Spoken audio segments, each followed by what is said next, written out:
ongoing thing. Hola, ¿cómo están? Espero que se encuentren muy bien y en este video vamos a hablar acerca de la infección aguda de vías urinarias. Mi nombre es Jimena Mendoza y soy estudiante de medicina. La información fue sacada de la guía de práctica clínica y otras bibliografías, así que pues quédate a ver este video muy informativo y pues vamos a definir qué es la infección de vías urinarias. Tenemos que va a ser una respuesta inflamatoria del urotelio secundario a la presencia de microorganismos patogénicos en el tracto urinario. O sea, lo que vamos a tener es bacterias en la vía urinaria y esto pues nos va a dar la sintomatología como tal de la IBU. Entonces, pues hay que decir varias definiciones. Pues la infección de vías urinarias, como les comenté, va a ser una respuesta inflamatoria del urotelio a la invasión bacteriana y por lo general se asocia a bacteriuria y piuria. Tenemos que las condiciones clínicas van desde la bacteriuria asintomática hasta la pielonefritis aguda y pues vamos a denominar persistencia bacteriana cuando hay evidencia microbiológica de crecimiento bacteriano a pesar de un tratamiento apropiado. Vamos a decir que hay bacteriuria asintomática cuando pues hay la presencia de microorganismos mayores a 100.000 unidades formadoras de colonias en el tracto urinario sin que se presenten síntomas. Y ya vamos a decir, una infección recurrente pues va a ser definida como 3 o más episodios en los últimos 12 meses o bien pues 2 o más en los últimos 6 meses y una infección pues se va a definir como 2 cuadros de infecciones de vías urinarias de IBU ocasionados por diferentes microorganismos en un lapso menor a 6 meses. Así que pues estas definiciones son importantes que las conozcan. Y hablando de la epidemiología, pues tenemos que van a ser la infección bacteriana más común en las mujeres, de ahí la importancia de esta enfermedad. Tenemos pues que estas infecciones de vías urinarias van a ser más frecuentes en la mujer que el hombre y pues esto se debe por la menor longitud de la uretra femenina, como ustedes saben, la del hombre pues tiene mayor longitud, por eso pues es como un factor de riesgo y se presenta más en las mujeres. De igual forma se considera que del 40 al 60% de mujeres por lo menos van a tener un episodio de infección del tracto urinario una vez en su vida y 3 al 5% de todas las mujeres van a tener múltiples recurrencias, así que esto pues es un considerable número y esto pues es muy importante. La abundancia de esta enfermedad provoca 8 millones de visitas a urgencias clínicas y 100.000 ingresos hospitalarios y las infecciones de vías urinarias en el Instituto Mexicano del Seguro Social se encuentran entre los 10 primeros motivos de consulta en medicina familiar. Así que esta enfermedad es muy importante, es muy frecuente y es importante que la conozcan. Y bueno, ya hablando de la etiología, tenemos que la mayoría de los patógenos urinarios forman parte de la colonización intestinal normal y cuentan con factores de virulencia que le permiten colonizar el perineo en la mujer y el prepucio en el hombre para luego ascender a la vejiga y al riñón y darnos como tal pues esta IBU. Así que el 95% de las IBU son causadas por enteropatógenos y el más común va a ser E. coli, afecta al 90% en sexo femenino y el 80% en varones. Tenemos que van a haber otros patógenos como Klebsiella pneumoniae, Enterobacter, Enterococcus y Pseudomonas, pero que hay que quedarnos que el patógeno más frecuente va a ser E. coli. Y pues hay que mencionar también unos aspectos importantes, es que en una IBU polimicrobiana es excepcional y se observa en pacientes con sondas principalmente o con procedimientos invasivos de la vía urinaria. La exposición previa a antibióticos o a las anomalías urinarias pueden asociarse a infecciones por Proteus mirabilis y Klebsiella pneumoniae. En los lactantes menores de 3 meses y en niños con enfermedad neurológica, el agente causal pueden ser bacterias gram positivas como Enterococcus. Las infecciones causadas por hongos pues van a ser poco frecuentes en individuos sanos, pero va a ser muy común en los pacientes hospitalizados, en portadores de sondas vesicales, en enfermedades predisponentes o que tengan anomalías estructurales del riñón y del sistema colector, pues aquí se asocia más a una infección causada por hongo. Y en mujeres adolescentes, el agente causal pues puede ser también Staphylococcus saprophyticus. Así que es importante conocer pues la variedad de agentes que pueden dar una infección de vías urinarias, sin embargo no olvidar que el más común es E. coli.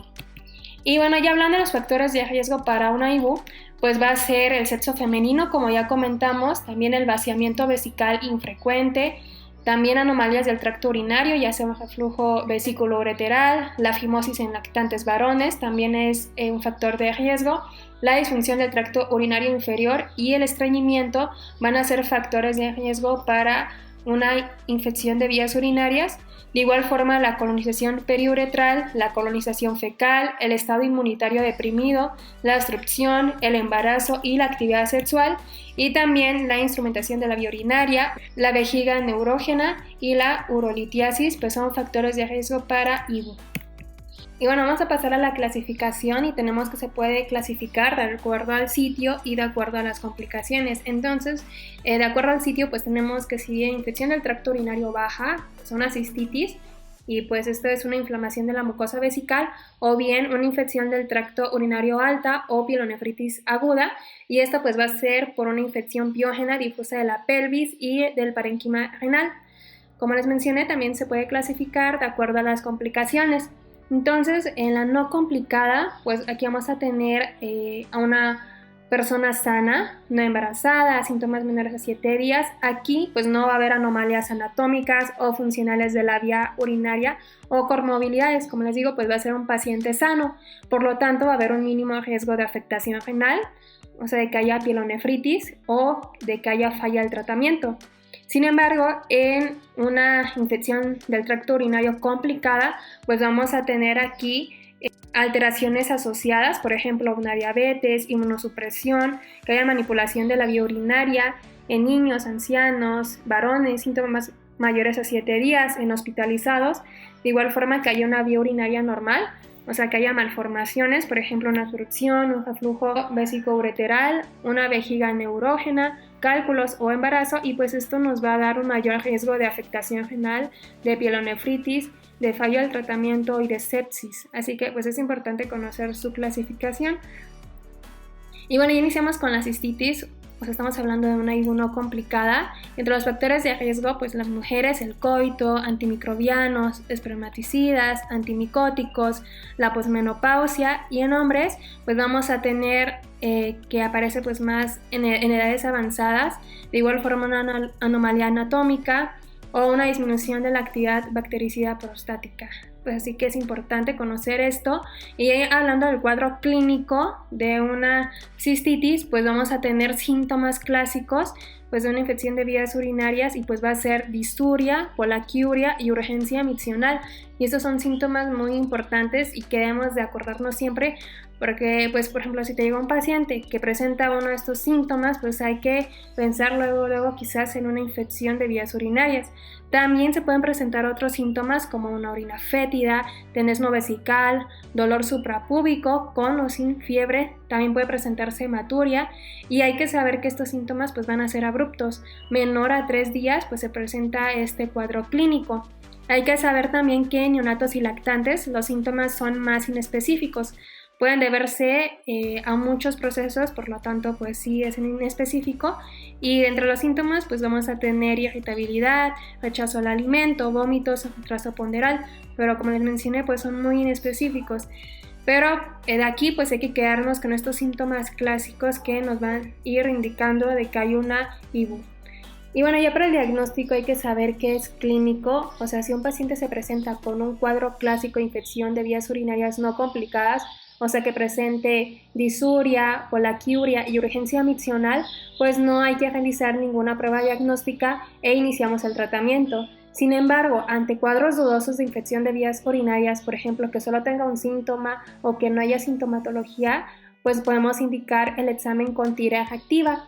Así que pues este análisis de tireaje activa va a determinar nitritos y esterasa leucocitaria, que son pruebas indirectas de la presencia de leucocitos en orina, o sea, la piuria, y pues los nitritos normalmente no se encuentran en orina. Son producto de la reducción de los nitratos por bacterias, por ejemplo, Proteus, así que pues esto nos va a indicar pues que se encuentran bacterias en orina, y la esterasa leucocitaria pues se produce por los neutrófilos e indica piuria. Así que esto es importante. Si el examen de orina pues es positivo, pues damos tratamiento. Sin embargo, si es negativo, nosotros podemos considerar el examen microscópico de orina o el urocultivo. El examen microscópico de orina pues, nos va a indicar bacteriuria y pues debe de haber al menos de 100 unidades formadoras de colonias por mililitro, y la sensibilidad pues es del 82 al 97% y tiene una especificidad del 84 al 95%, y el urocultivo pues tiene la sensibilidad del 50 al 95% y una especificidad del 85 al 99%, y el urocultivo pues va a ser nuestro estándar de oro para pues esta enfermedad de IBU. Así que pues esto es importante recordar. Y el tratamiento, pues hay que saber que pues en un paciente con síntomas y signos de infección de vías urinarias, pues se va a manejar con un antibiótico y pues debe tratarse con trimethoprim, sulfamethoxazol, 160-800 2 veces al día por 3 días, o bien con nitrofurantoína, 100 miligramos 2 veces al día por 7 días, como segunda elección. Así que pues esto es muy importante. La trimethoprim pues va a tener efectos adversos como mareo, cefalea, rash cutáneo y trastornos gastrointestinales como náuseas, vómito y dolor abdominal.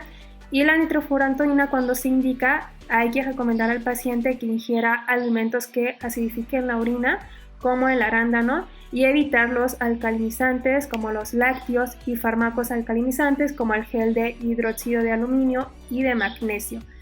En caso de regiones en México en donde existe una alta tasa de resistencia a trimethoprim, pues vamos a indicar fosfomicina 3 gramos dosis única. En un cuadro que estaba en la guía de práctica clínica, pues mencionaba que se está incrementando la resistencia para todos los antibióticos utilizados en el tratamiento de IBU, y pues no hay una clara alternativa para escoger trimethoprim o nitrofurantoína. Así que pues es importante pues conocer estos dos fármacos porque son los de primera elección y los que se indican cuando hay una infección de vías urinarias. Pero pues la guía de práctica clínica nos menciona que el trimethoprim es el tratamiento de primera elección. Y pues es importante no prescribir por tiempo más prolongado el antibiótico para disminuir la probabilidad de reacciones adversas y el incremento en resistencias bacterianas. Hay que saber que pues ya con el tratamiento se reportan tasas de erradicación superiores al 90% en tratamiento de 3 días, así que pues esto es muy importante. Así que ya conocemos el tratamiento de una infección de vías urinarias.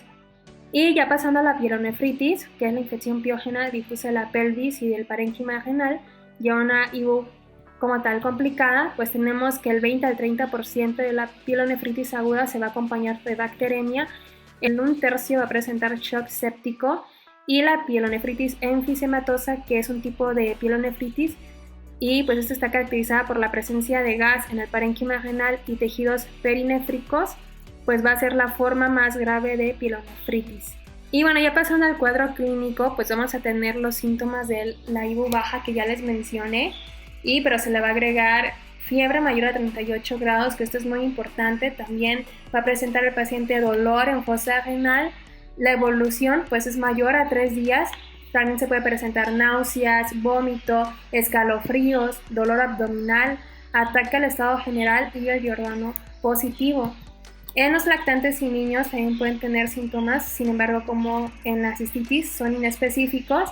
Y ya habíamos mencionado pobre apetito, falla en medro, letargia, irritabilidad, vómito o diarrea.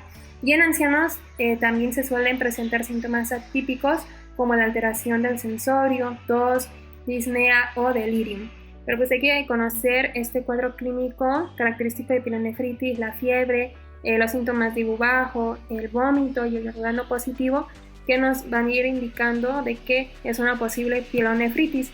Y hablando del diagnóstico, pues va a ser con el urocultivo. Esto es muy importante ya que se debe tomar cultivo antes de iniciar tratamiento.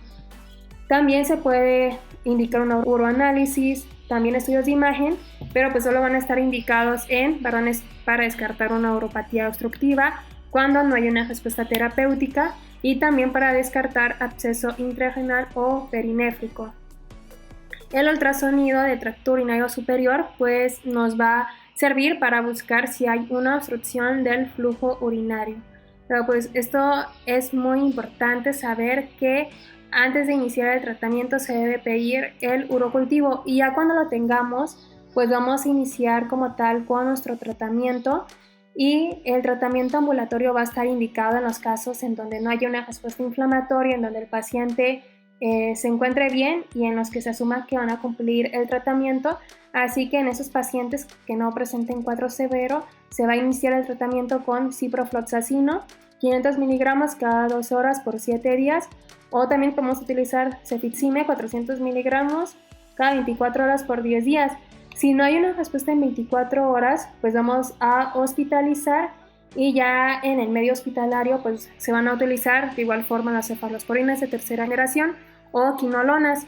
Así que pues vamos a tener de primera elección pues ciprofloxacino, 500 miligramos cada 12 horas por 14 días y segunda opción pues va a ser trimethoprim sulfamethoxazol, 160-800 miligramos cada 12 horas por 14 días. Ya de estos pacientes pues se debe de realizar cultivo de orina de control a los 7 a 14 días post tratamiento. También vamos a tener la IU asociada a sonda vesical y pues les puse aquí un mini caso clínico y teníamos pues un paciente femenino de 35 años post operada de cáncer de ovario, la cual se le coloca una sonda vesical. Cursando sus 6 días de estancia intrahospitalaria, pues comienza con disminución del volumen urinario, fiebre intermitente, hipersensibilidad suprapúbica, deterioro mental y pues entonces hay que saber pues de esta infección de vías urinarias asociada a sonda vesical porque es frecuente, es la causa más frecuente de infección nosocomial y pues la clínica va a ser fiebre o fiebre intermitente, escalofríos, hipersensibilidad en franco o suprapúbica, cambios de orina y deterioro mental. Esto es importante. El diagnóstico pues va a ser clínico.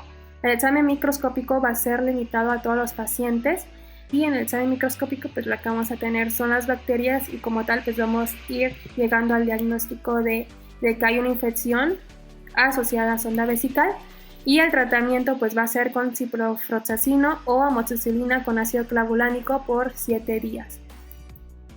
Y siempre pues tenemos que realizar el recambio de sonda. Y ya por último, hablando de los criterios de referencia, pues vamos a tener el fracaso en tratamiento, cuando hay recaídas frecuentes, una resistencia bacteriana, alteraciones o padecimientos subyacentes que dificulten la respuesta terapéutica, un paciente con sonda o pielonefritis y datos de afección sistémica. Y pues esto nos va a decir que tenemos que referir al paciente al otro nivel. Y bueno, esto sería todo este video, espero que les haya gustado. Nos vemos en otro video. Adiós.